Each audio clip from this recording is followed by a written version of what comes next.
akanitolea kisa.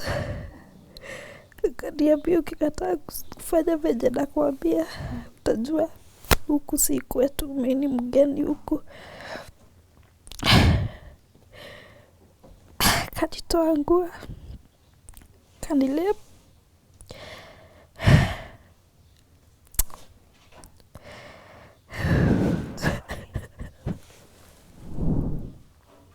Mama mwingine nikaenda nikamfungukia, nikamwambia, akanifukuza kwake.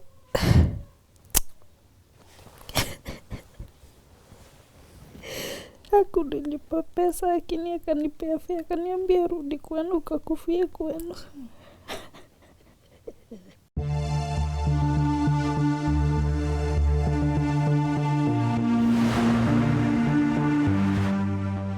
In January 2018, a male teacher called our guest to a classroom and abused her.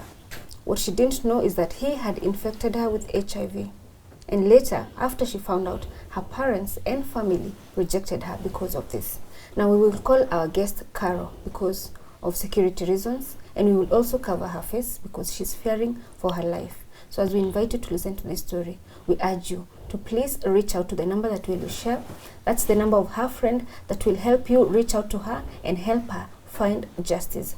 Welcome to today's episode of My Story. My name is Yvonne Kawira. Naitwa Kala, niko 20 years old.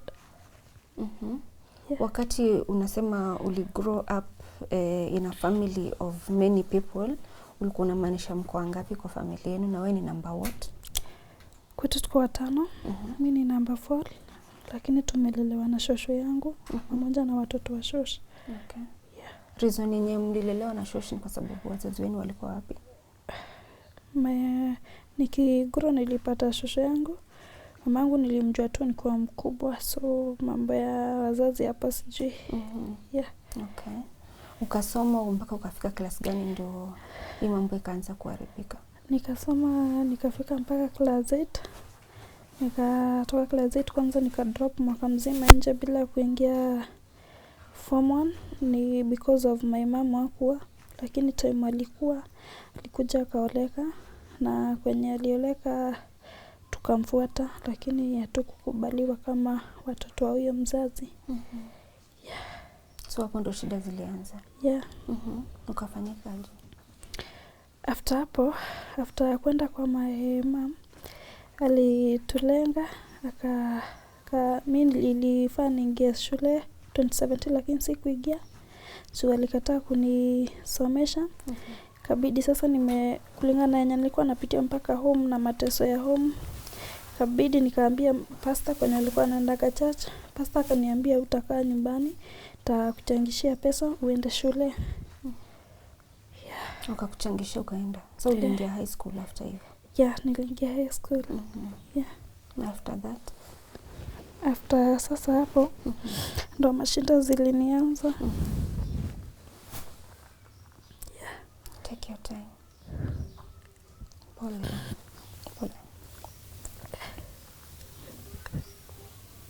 Take your time.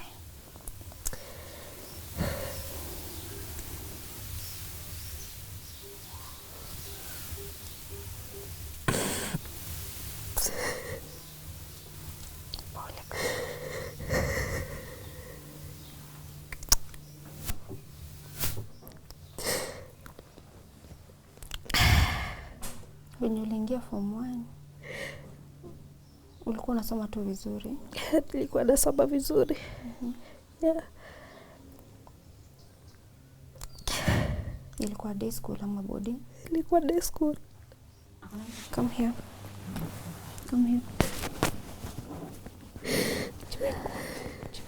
Chipengo. Thanks. Chipengo. Okay. Nilikuwa tu naenda shule kama watoto wengine. Lakini kuna mwalimu mmoja aliniitanga siku moja asubuhi na mapema kwa ofisi. Akaniambia, "Kalo, nataka ufanye venye nitakwambia." Nikamuuliza, "Unataka aje mwalimu?" Akaniambia, "Nataka utoe hizo nguo zote." Nikamuuliza kwa nini. Alikuwa amekuita wapi hasa? Kwa ofisi yake. Na kulikuwa na watu wengine shule? Kulikuwa na watu lakini ni asubuhi na mapema. Kati nilikataa kafunga mlango. Kanitolea kisu.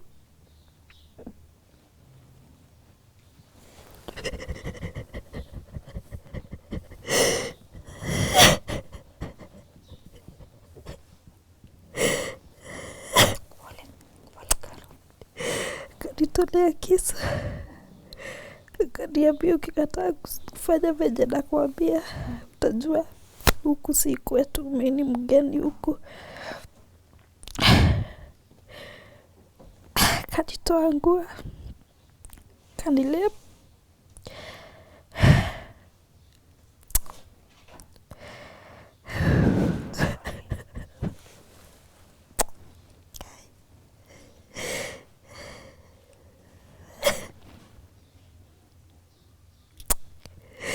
Sikujua hapo ndipo maisha yangu itakuwa.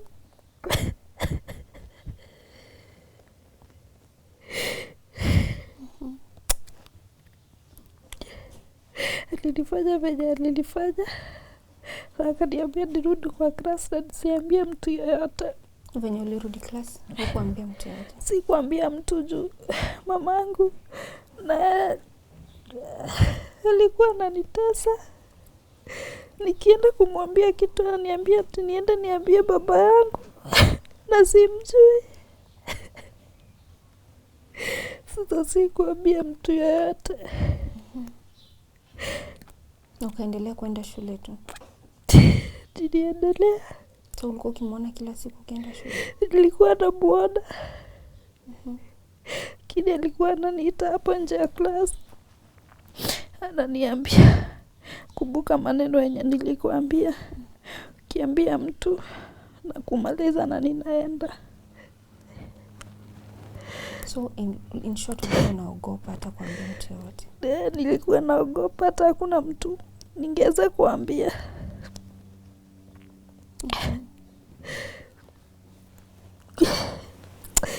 Nikasoma. Lakini nilikuwa na stress sana. Tukafunga shule. Sikuweza kurudi shule juu sasa nilisikia vibaya venye alinifanyia. Alafu ikafika mahali nikaona kama watoto wanajua. So alikuwa na shida akiniita mara kwa mara. Nikakaa nyumbani. Nikauliza nini. Nikienda kumwambia akaniambia nitoke huko niende. Uliambia mamako? Sikuweza kumwambia lakini nilikuwa nataka kumwambia. Akaniambia nitoke niende. Nimekataa shule. Sasa nilikuwa nataka kumwambia sababu nimeacha. Juu tulifunga. Kifunguliwa nikasema sirudi. Nikakaa. Nikaanza kusikia mwili vibaya. Enda hospitali napewa dawa siponi. Daktari akaniambia unaweza enda kwa lab pimwe tujue shida ni nini.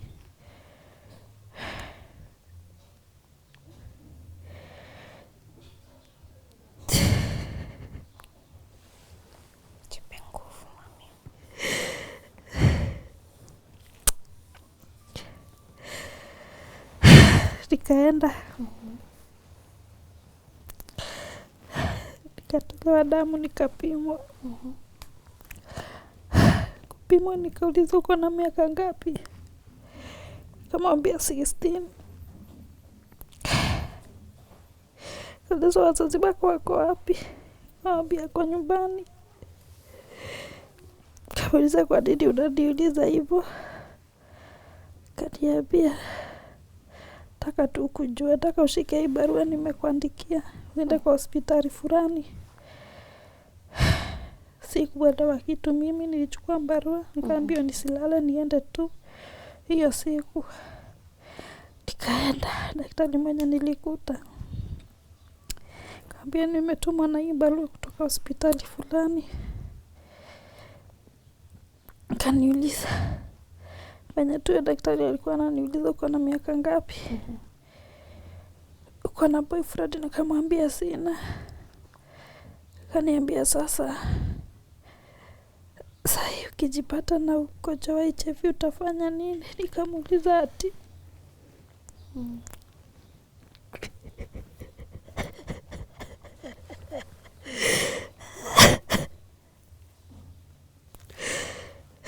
Kauliza ati umesema nini? Kaniambia uko mgonjwa.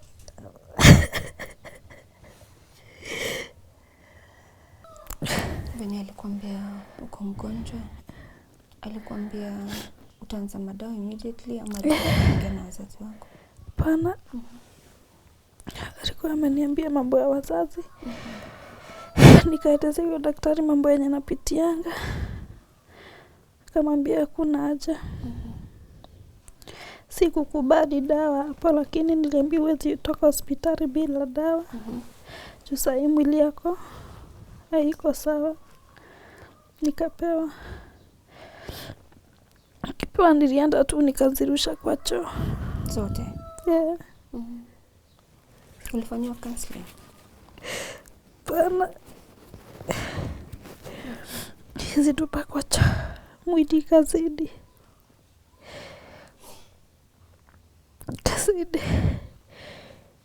Nikarudi hospitali.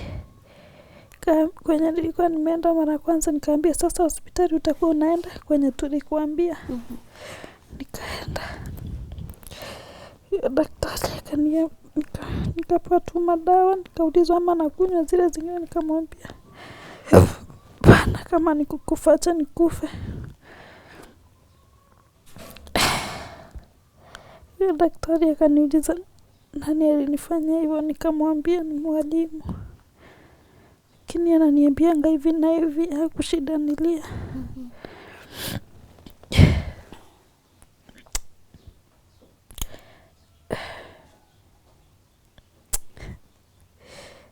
Kulikana venye nilikuwa nimegojeka, Mungu akaniambia nitoke niende.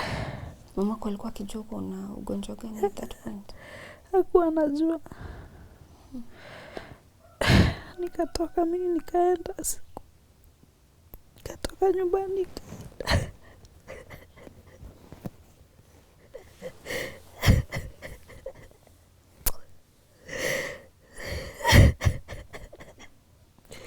Kaenda nikaandikwa kazi ya nyumba. Lakini sikuwa naweza kazi juu ya stress na tena niko mgonjwa. Ndio time sasa ulikuwa umeshaanza kukubali kukunywa dawa? Hapana. Mama mwingine nikaenda nikamfungukia nikamwambia. Akanifukuza kwake.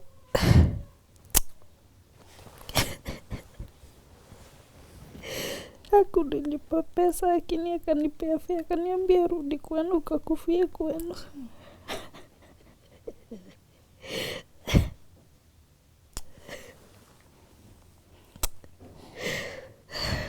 Nilizidiwa sana.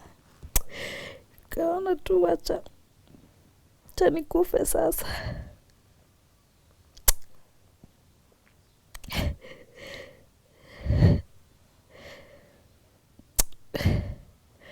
Nikiwa nimekaa tu hivi kwa barabara. Nikiwa nimeshika dawa. Papa mwingine akakuja akaniuliza.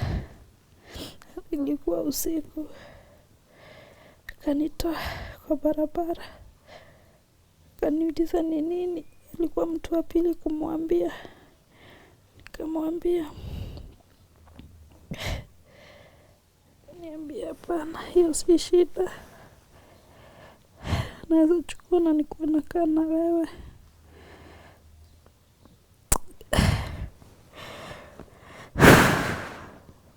Tulikaa na yeye. Kaniambia wewe kunywa dawa.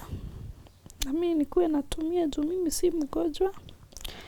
kutaka kukua, sikuwa na advice na sikuwa kwa kuenda. Tukaanza kukaa na yeye. Kaka mwaka mmoja. Alikuwa anakutreat vizuri sana. Sana. At least nikakuwa sawa kwa mwili. Ulikuwa unakunywa dawa vizuri?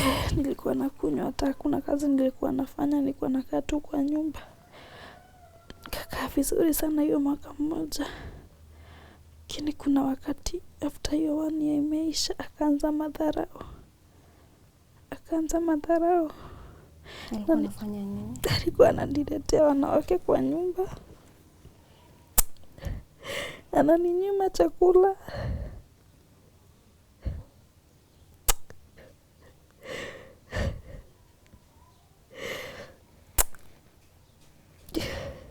Alikuwa analeta wanawake, analala na wao mbele yangu.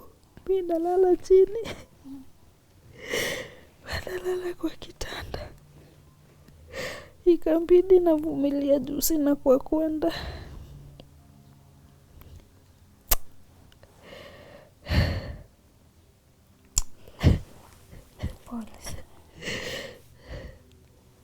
Lakini wakati alinionyesha madhara akaona si give up, ilibidi anifukuze.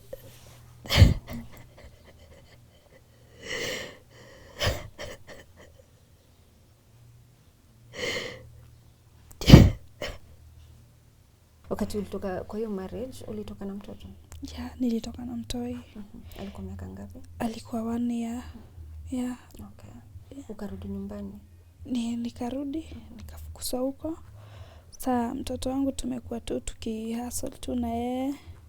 Pengine unapata chakula unakosa, mtoto anangojeka juu ya kifua, baridi usiku. Yeah. Okay. Yeah. Na kuna mahali ulikuwa umeniambia earlier tukiongea that ilibidi uende hospitali ufanye operation. Hiyo operation ilikuwa ya nini na nini ilifanya ifikie hapo? Sasa wakati nalala tu nje tukiwa na mtoto, ilifika mahali nikaanza kuumwa na tumbo. Tumbo ikauma iliniuma kama mwezi hivi. Nikashindwa kusimama, kufanya kitu, nikajipata niko hosi. Sasa kujipata niko hosi, ikakuwa emergency. Nikaingizwa theater. Kuingia theater nikaambiwa ni ovary imebastia ndani. Ikabidi nimetolewa ovari moja. Ndo hiyo kitu itoke iache kunisumbua. Na wamefanya surgery ulipona? Bado sija heal, June last month. Sasa nilienda tu kwenye naendanga clinic, nikaambiwa maybe dawa inaweza cost kitu kama hiyo. ARVs. Yeah. Na bado uishi poa, ukuli poa, vitu kaa hizo. Yeah. Saizi unaishi na mtoto wako tu venye unasema hapa na pale? Sasa tuna struggle tu na yeye. So haendi shule, hajafikisha miaka kwenda shule bado? Hajafikisha. Okay. Yeah. Alipokufukuza ulienda wapi?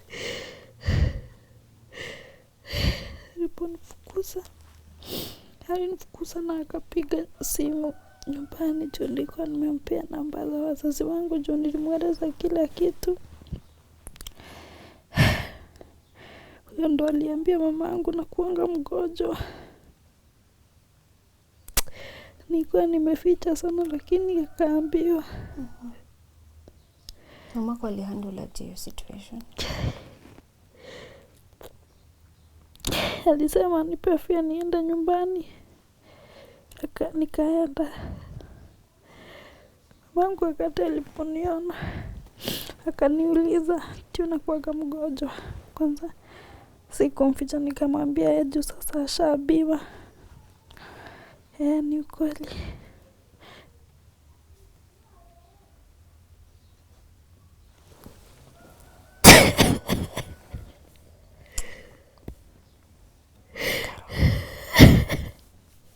Aliniuliza, kuna swali moja aliniuliza. Aliniuliza juu mimi nimekuzaa, nimekulea. Si wewe peke yako nimezaa. Nani mtoto wangu mwingine ushai sikia ni mgonjwa? Si nilishindwa sasa nitamwambia aje. Juu kugojeka si ati kitu niuma, na kulingana na swali yenye aliniuliza, nilijiuliza na moyo. Si ukamba nilienda nikafanya, nikagojeka, na nikikwambia story yangu, hata wewe mwenyewe utaniuliza venye unaniuliza. Juu alikuwa na ukali, mimi sikuona haja ya kumrudishia. Nilinyamaza tu. Sasa wakati nilinyamaza akaniambia, akaniuliza hiyo swali tena. Sikumjibu bado. Akaniambia nimekuwa hadi bubu. Akaniambia mimi nisiwahi sema ni yeye ni mamangu. Nisiwahi taja yeye ni namjua, na ameninawa mikono. Sasa wakati aliniambia hivyo, sasa mimi nikamuuliza ni sawa basi. Sasa juu umeniambia hivyo, mimi kitu yenye naweza kuomba na naweza kusihi, ulituleta huku katuonyesha huyo babangu. Of which si yeye. Si basi unifanyia tu favor moja, unionyeshe basi nyumbani kwetu. Kama huku umeniambia wewe si mama yangu, huku si nyumbani, juu yake sina kwa kwenda, basi unaweza basi nionyesha kwenye nitakaa. Kaniambia kwenye nilikuwa nimepiga umaraya ndo nigojeke niende tu huko. Sasa hapa maisha yangu imekuwa ngumu sana. Imekuwa ngumu sana juu after kuniambia hivyo, mpaka aliambia watoto wake, niligojekanga. Nao si wagoja, na mimi ndo mdogo, niko na ukimwi. Sasa akawaonyesha mimi si mtu, of which kweli hakuna mtu ananionanga mimi nika binadamu. Hii inakufanya unafeel aje ukisikia kama familia yako haitaki mambo yako? Inaniuma sana. Nikijua niko na familia na nakaa sina familia. Kuna marafiki at least? Okay. Niko sasa siwezi kosa, lakini mtu akijua hali yangu uniacha. Anasema mimi hawezi tembea na mtu mgonjwa. Yeah. So tangu hiyo time ulidiscover uko HIV positive mpaka saizi umekuwa ukiishi wapi? Okay, umekuwa ukiishi na nani?